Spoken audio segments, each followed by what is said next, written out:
السلام علیکم ورحمۃ اللہ۔ سوال یہ ہے کہ لوگ وراثت کو ٹائم پر تقسیم کیوں نہیں کرتے، تقسیم میں تاخیر کیوں کرتے ہیں؟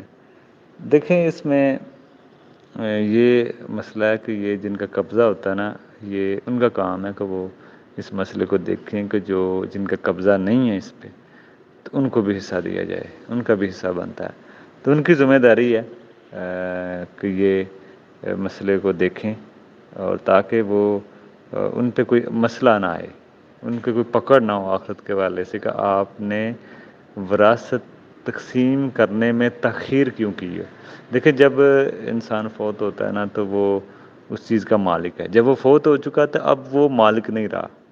اب ہم بعض کا سمجھتے ہیں کہ وہی مالک ہے، وہی مالک ہے، وہی مالک سمجھ کے ہم رہ رہے ہیں۔ اب وہ مالک نہیں رہا، اب مالک بچے بن گئے ہیں، بیٹی بیٹے بن گئے ہیں، بیوی بن گئی ہے، ماں باپ بن گئے ہیں، یہ سبھی وارث بن جاتے ہیں۔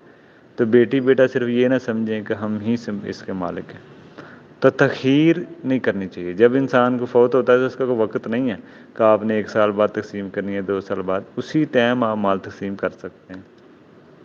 لیکن اگر سبھی اکٹھے رہ رہے ہیں، سب متفق ہیں، ٹھیک ہے، ہم سب فائدہ لے رہے ہیں، کوئی ایسا وارث نہیں ہے جو نہیں فائدہ لے رہا، تو وہ الگ مسئلہ ہوتا ہے۔ سبھی اکٹھے رہ رہے ہیں، سبھی وارث ہیں، جن کے حصے ہیں سبھی رہ رہے ہیں، سب فائدہ لے رہے ہیں، تو وہ تو پھر کوئی مسئلہ نہیں۔ لیکن اکثر تو یہی ہوتا ہے، بہنیں اپنے گھروں میں ہوتی ہیں، کوئی وارث کہیں پہ ہے، کوئی کہیں پہ ہے، کوئی بھائی کہیں پہ ہے، کوئی نہیں فائدہ لے رہا ہے، کچھ جگہ میں رہ رہا ہے، چھوٹی ہوتی ہے، کوئی نہیں رہ رہا ہوتا، تو یہ تاخیر نہیں کرنی چاہیے۔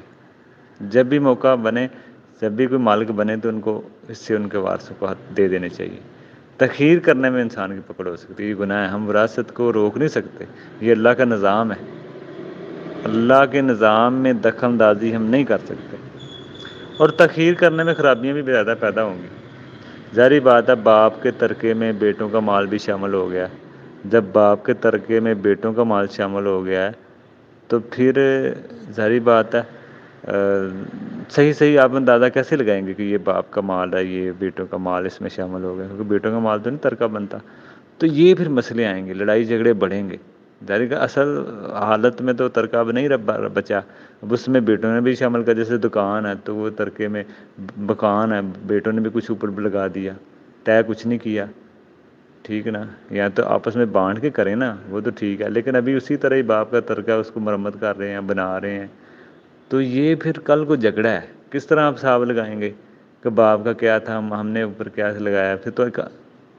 پھر تو جتنا مرضی ماہر بندہ ہو وراثت کا، وہ تو یہ نہیں دیکھ سکے گا، اس مسئلے کو ہینڈل نہیں کر سکے گا۔ تو یہ تاخیر کرنے میں یہ پھر سارے پریشانیاں پیدا ہوتی ہیں۔ تو اس لیے جب بھی وراثت کا مسئلہ بنے، وارثوں کو ان کے حصے دے دیے جائیں۔ السلام علیکم۔